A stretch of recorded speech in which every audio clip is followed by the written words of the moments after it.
husband and I were stopped at the red light up there. We were in our van. We were stopped. The cruiser came down past, had his red lights on. He was blowing his siren, so I just assumed there was an accident somewhere. And of course, we stayed right there till he went past. Well, then when I went to make a right-hand turn, all of a sudden, bang! My husband said, "Oh my God, he just hit that car." So we came down. I said, "Well, I have to check out and see if somebody's hurt." Well, at that point, I realized that he had hit that black car broadsided, and he went into the pole. I was playing the game right there by the window, and I heard a skid. So I immediately looked out, head to the left. The window's like right beside me, like I could almost touch it.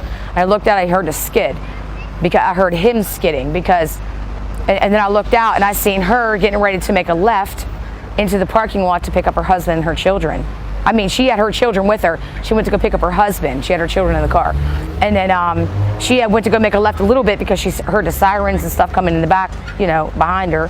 And then he smacked into the side of her and spun her car around, and she hit the pool, and so did he. Okay, I was just coming south on North Mercer Street. I get down to about the Fall Street intersection, and I heard the policeman's siren, and his lights were flashing.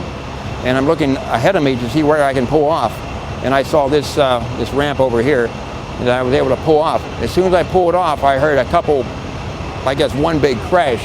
And I looked, and the police was driving right into the pole. And as soon as he hit, he got out immediately to see if everyone was all right. He was staggering all over the place, worried about what happened as opposed to him.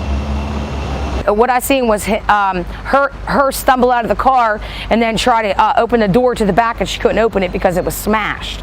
And then the husband come running out and got the baby's dad come running out and got the kids out of the car, out of the car seats.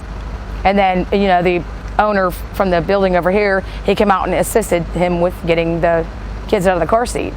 And she was trying to get him out, but she couldn't because it was smashed. And I seen the cop stumble out of his car and lean up against the window. And so after I seen them getting the kids, I ran up to the policeman. I said, "Are you okay?" He said, "I felt like I have to pass out." He got out of the van, or out of the cruiser, and he was just stumbling. The officer was stumbling all over the place.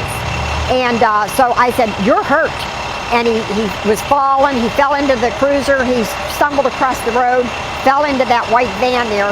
I grabbed him by the arm, and I said, come on, you have to come and sit down before you fall down."